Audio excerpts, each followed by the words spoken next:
Howdy, everybody! Welcome to Season 5 of Rogue Robot Reviews, the penultimate season of my greatest passion project. While the modern world is trying its best to make janky-ass clankers pulled straight out of, like, iRobot or Mitchell's vs. the Machines, ugh, I'm still here, pressing on, fighting the good fight, by shedding a spotlight on the many beloved yet still overlooked robots of Pixar's greatest film. And it certainly wouldn't be possible without you guys, the WALL-E community. You guys continue to just blow me away again and again, so thank you for all that you've done for me. But real quick, before we continue, I just want to point out a few things I noticed about specific characters on my latest rewatch of WALL-E.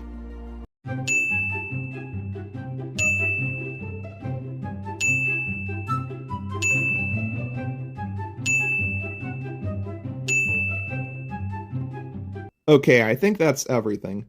Also, have you guys ever heard about this game called Disney Universe? I've never really looked into it until recently. It features levels and costumes based around WALL-E, and oh my gosh, is that Brella?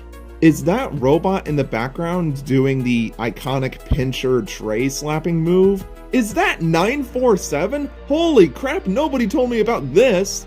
We have 947 content in the big 2026. Okay, calm down, Wyatt. Now, with all that out of the way, I believe it is finally time for us to discuss a certain robot who I consider the crown jewel of the Rogue robots. The bicycle accessory, the one-armed living legend himself, Helmet.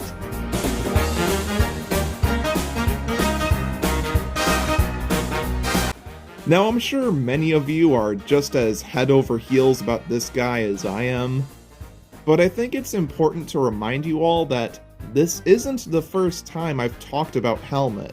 This review is actually a remaster of an old episode I did back in like 2021, which, looking back on it now, you can really tell it's still not really up to snuff with the rest of the series that came after it.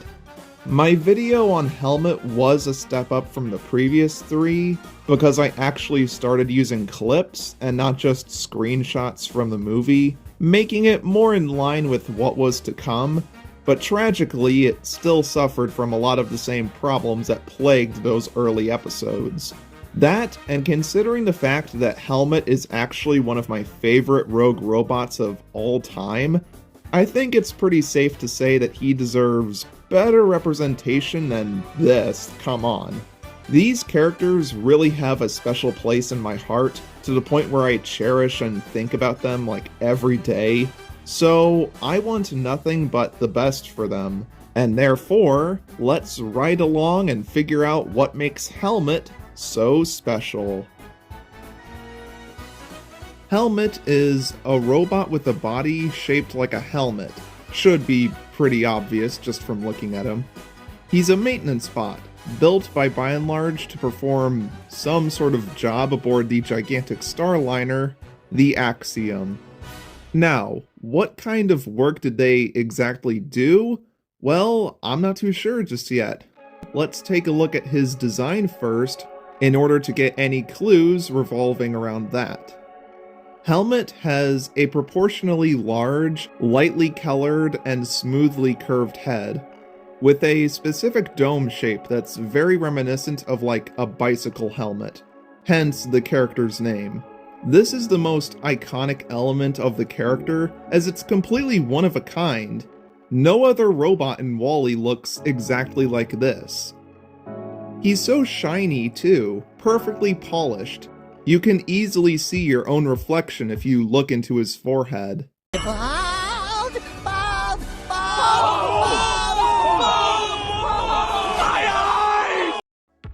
Something else you might be able to notice is that there's a large number of subtle indentations placed all over the surface of his head, some of which look to me like they're openings to some sort of internal compartments. These and his red stripes make him look really dang cool. Wrapping around his backside is this gray section that holds a pair of little red tanks underneath him. Plus, he seems to have the number 939 written on his side. I'm not 100% sure if that's the complete number or not, so for the time being, I just choose not to refer to him as this. Now, I don't know if Pixar actually intended for him to resemble a helmet or not, and really just wanted him to look unique and cool, but the comparison definitely helps to make him memorable. I mean, you can't unsee it really. It's kinda like how Phantom Chica from Five Nights at Freddy's 3 wasn't designed with the intention of looking like a watermelon, but that's what everyone thought she looked like, and now it's become a big part of her whole identity. The same applies to my boy here, but even outside of his top half, Helmet has such an oddly specific body shape. He ends up looking like Mr. Clean if he had a baby with the tripods from War of the Worlds.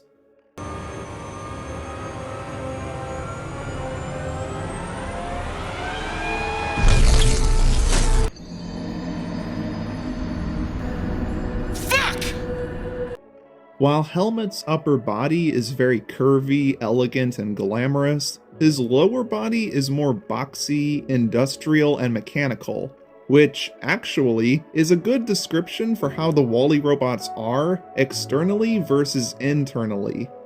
Now, despite him having only one hand, he actually has two arms.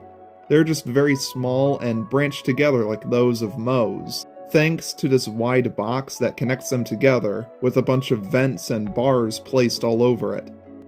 His arms are equipped with a set of horizontal hydraulics and hinge joints, which in this case are actually rendered useless for him. Think about it. These sort of extenders exist so that the robot's arms can be stretched further apart. But obviously that's not possible here with Helmet, as they're restricted from moving in this regard. Another robot named 247 actually suffers from a similar issue. Clearly these are just leftovers from the animators reusing parts from other bots to make him, but it is a little funny. And that leads us to...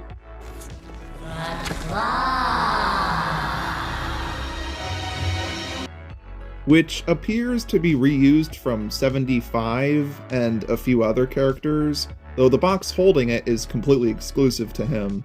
He's seemingly not made for handling food trays or heavy cargo, due to him not having enough limbs to do so, but that doesn't mean he's incapable of doing anything. We just really don't have any leads as to what job they might serve. The specific purpose of his dome-like structure is also unknown. Maybe it was built for balance, or to keep him streamlined at a higher speed. Perhaps it was done to absorb the shock from an accidental collision, kinda like a Pachycephalosaurus when it uses its hardened skull to bash into things.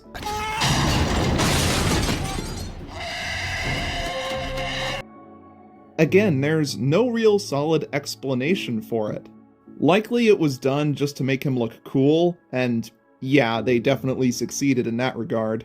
I mean, come on, just look at him. He's Helmet. He just demands your attention, does he not? This man is truly one of a kind. Also, I'm starting to sound like a broken record about this topic, but what if I were to tell you that the name Helmet might not actually be his official name? Oh, yeah, I guess it's not much of a surprise anymore. This is becoming a bit of a habit in my videos. If you saw some of the previous episodes, then you should already know why I believe this to be the case. Nice argument, Senator. Why don't you back it up with a source? My source is that I made it the fuck up. So I don't think I have to repeat myself here. Now, to be fair, you can't deny that the name suits him really well. Besides, what else is there to really call him? Other fan-made names such as Plumber? Yeah, no, I'm not doing that. But yeah, just like with the others, until we find something that's actually from Pixar, we'll just use the name Helmet to refer to him. Despite his popularity, it's clear that there's still a lot we don't know about Helmet. And that's what makes him so continuously interesting. The amount of unknown keeps us guessing. This is also backed up by how surprisingly elusive they are. Other than the obvious main individual who we'll get to, he made only a single, and I'm not joking, a single brief appearance in the movie in this one shot of Wall-E and Eve flying overhead, with him turning around to see what just passed him. And that's it. I couldn't find any other of this robot throughout the corridors of the ship. I don't know if, by and large, manufactured less of his model, or if they were all active somewhere off screen, but it's just so weird knowing how few times Pixar actually bothered to utilize them. Another fascinatingly rare robot in Wall-E. But the one helmet unit that people actually care about is none other than the Rogue Robot. Kept in Section 3A, alongside Grabby, Hands the Massage Bot, aka the Destroyer, and this little gremlin. Helmet is definitely a standout amongst his group, and among all reject bots in general. Now there's a few reasons as to why I say this. One, he's noticeably large, larger than many of his friends. All that surface area is bound to grab your attention. 2, Helmet is almost always seen at the center of all the robot shenanigans. He's kept in the very middle of the repair ward. He's nestled deep inside the herd during all the escape scenes, often in the very center of the screen. This sort of indirectly props him up to the audience as somebody to keep your eyes on. He's the heart, the centerpiece of the Rogue Robots, if you will. And 3, and this is the most important part, he doesn't really have as many dynamic body parts as the others, so you're automatically drawn to, what else? The head. Don't quote that, that sounded weird. Which means he's left to rely on facial expressions in order to get his personality across. He's very emotive and aware, consciously reacting to whatever is going on in front of him, with a slightly less juvenile and more reserved nature, almost like he's a teenager stuck within a group of misfit children who are way more mischievous than he is. He's kinda unique in that regard. Amongst all these goofballs with their own humorous malfunctions, you have this one chill guy who seems to be more level-headed than the rest. It's no wonder he liked Wall-E so much. He too was a straight man to all the repair ward craziness. It's for all these reasons that I've always subconsciously deemed Helmet as one of the integral front runners of the Rogue Robots. Maybe even having a sort of command over them? I don't know. There he is, the head honcho, the big kahuna. Now, that may sound weird to you, cause shouldn't Wall-E be labeled as their authority figure, considering how all the rejects prop him up like he's the next coming of Christ? Yeah, but here's the thing. He's not the one actively guiding them or anything. They're just sort of following along and protecting him. Helmet, meanwhile, I can see being the leader type. Or would that be Mo? I don't know. Look at me, sure. Look at me, sure. I'm the captain now. Here's a comparison that'll probably help you to better understand what I'm getting at. Think of the reject bots like the Tank Gang from Finding Nemo. Helmet is like Gil, and Wall-E is Nemo. There you go. Besides, Wall-E lacks the confidence and quick wit that Helmet appears to have, especially with his big, bulbous head hinting at a higher brain function, or at least higher than what most of these people seem to have. He's sort of like Roland Tembo from The Lost World, a morally gray character who has a good head on his shoulders. Well, you, sir, are no gentleman. He's actually a pretty respectable dude who just happens to be leading the wrong side of the conflict. a conflict full of idiots. And heck, they both even have their own close ally too. I'm referring to Grabby, by the way. Yeah, another thing I've sort of imagined for him is that Grabby here is his closest friend, his confidant. They're commonly seen in close proximity of each other, and their polar opposite designs just really mesh well together. Who knows what kind of dynamic the two of them could maybe have? It just seems like it's ripe for funny dialogue between the two of them. Oh, wait, I forgot to ask for a kid's meal toy. You're not a kid. Oh, yeah, an adult toy then. Don't know about that one, mate. I know that all of this so far has just been a big load of headcanon, but we haven't even gotten yet to what he actually does on screen, which actually just further adds to my point. When we first see him, he's continuously getting massaged by hands, and he seems to be enjoying it, acting all prideful, large, and in charge, only for this fella to start beating him like a roll of dough and spiraling into madness, to Helmet's discomfort. I love his confused, almost irritated expression here, like, ow, was that really necessary? This little moment really gives him a chance to shine, contrasting him with one of the most memorable reject bots. Heck, the scene later of Wally releasing hands in order to annihilate the Stewarts likely wouldn't have happened had it not been for Wally witnessing this guy getting battered around by him. Meaning that the whole ending of Wally might not have happened if it weren't for his presence. So, for that reason, thank you, Helmet. You might have just indirectly ended up saving humanity. We also see Helmet far away in that opening shot, only he's weirdly floating up near the ceiling, which is funny because that means that Hands is now just left to massage nothing but the air. He's also seen watching Eve's blaster ray travel by in slow-mo, and then all the divider walls gradually turning off. We then get this great close-up of him calmly inspecting the situation, before looking over to his cronies and making a decision, cause he has now gained freedom. The egghead can be seen bouncing around happily from the opposite side of the glass doors in the diagnostics room, before turning towards Wally and charging towards him. He then steadily and triumphantly exits the ward, while humorously carrying Wally on top of his head. This right here is the real moment where Helmet gets to shine, as it's the most important thing he gets to do, acting as a sort of throne to his new king.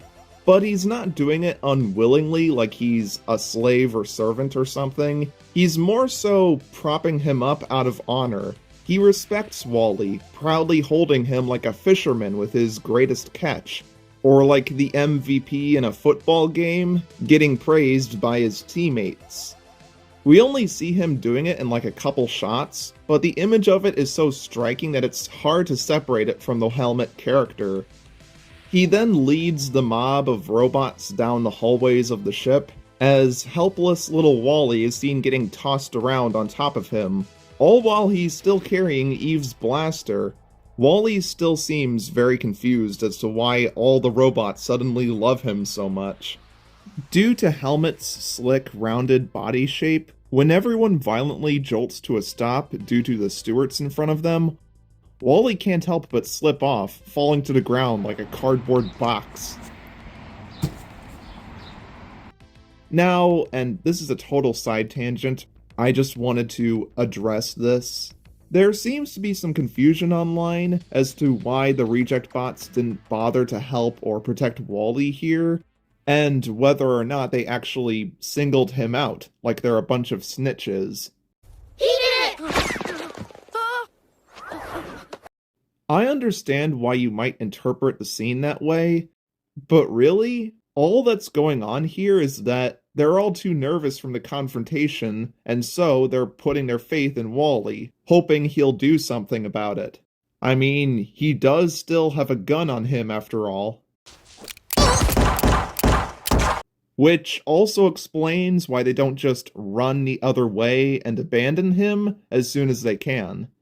And the only time they do is when Eve has already taken Wally away, which forces them to go out of their way to distract the Stewarts by barging over them, giving their hero a chance to escape.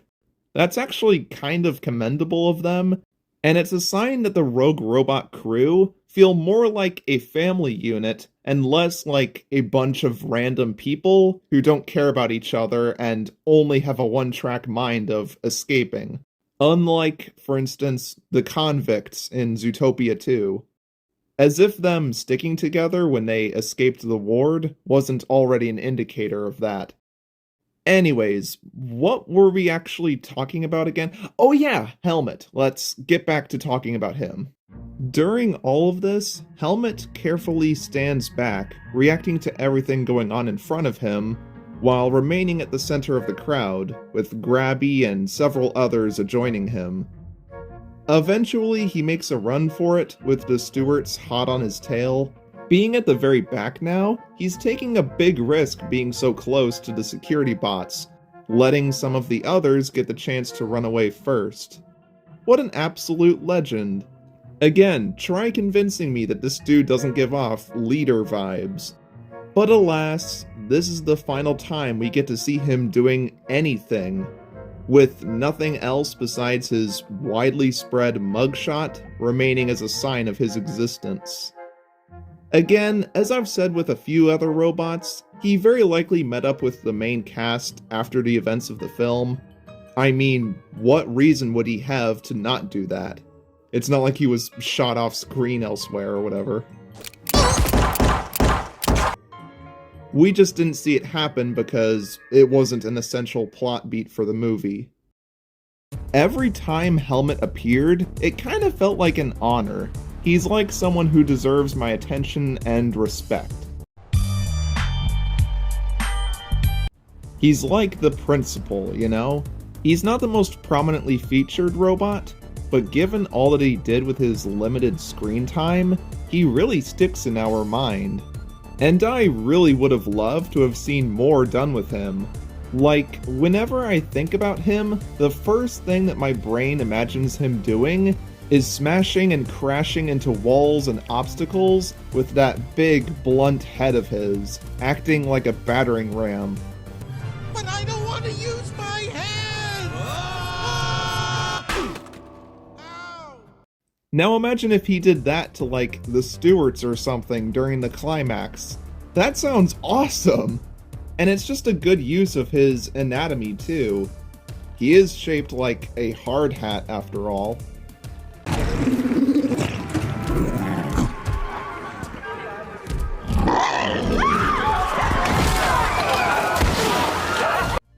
Honestly, if Pixar could have brought back just one more rogue robot for the climax of the film, I firmly believe that Helmet would have been among their first picks.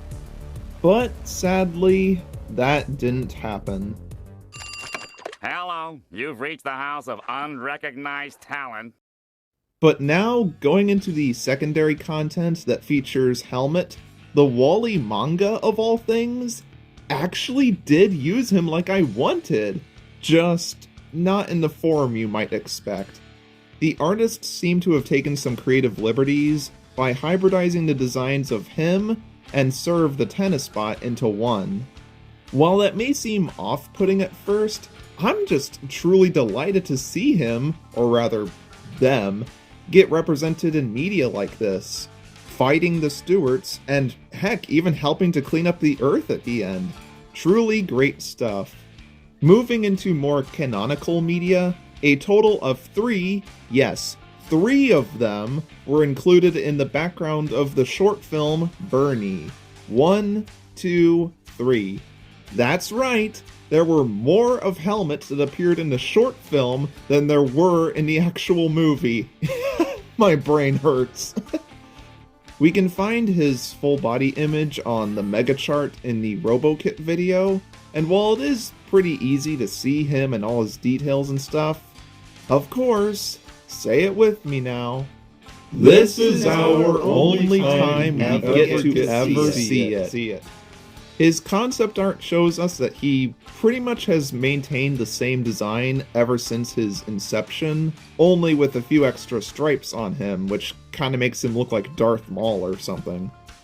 On this character model sheet, we can find him fully in gray with some other cargo bots.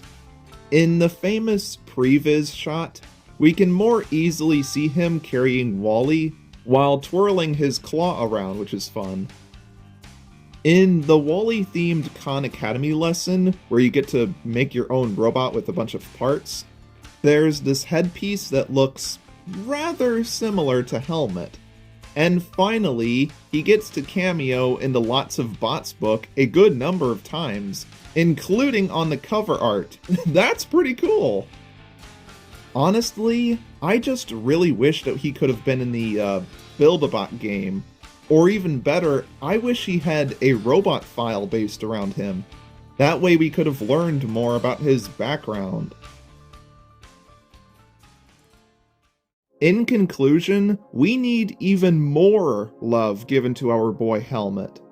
Not that the fans haven't done anything with him, oh no siree. There have been plenty of lovely pieces of fan art made around him, especially as of quite recently. People have shown that they love this guy almost as much as I do. I mean, just look at this poster that features him with such meticulous detail and precise accuracy, as if he were plucked straight from the movie itself. He's clearly one of the most fun and interesting background characters for people to draw, and I can say that from personal experience, as I made this detailed drawing of him in a paper bag back during high school art class many years ago, similar to what I did with Defib and a couple others. All things considered, I'm a huge Helmet simp. I love his vibrant facial expressions, his peculiar physique, how he got the honor of transporting the main character, and the fact that there's so much that's still unclear about him. There's bits and pieces of his backstory that we still don't know, not helped of course by their scarcity. And for all that, I find him exponentially more interesting than robots such as 3142 or even Grabby, who truthfully don't have nearly as much going on with them. Helmet almost feels like a poster boy for the rogue robots. Someone with a sharp image that you can rely on and trust, despite them being like everyone else and having the desire to be cheeky. He kinda gives off main character of his own story energy, almost as much as someone like Mo. And he's just bursting at the seams with potential for comedy and fun character interactions.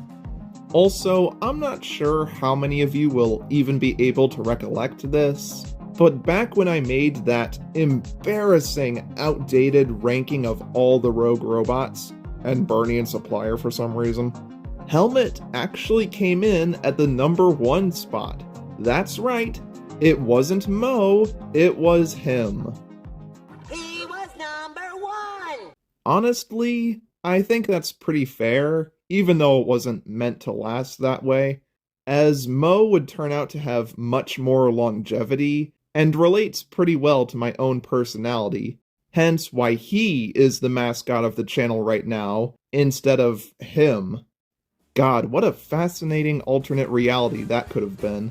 Regardless, Helmet is awesome, and is definitely still among my favorite robots, whether he's the top dog or not. I guess I can't hold on to the crown forever! He's a keystone member of the Reject Bots, an essential piece of the puzzle despite not officially being one of the mains. Rogue Robot Reviews just wouldn't feel complete without our absolutely goated, hard hat looking bobblehead wannabe friend, Helmet.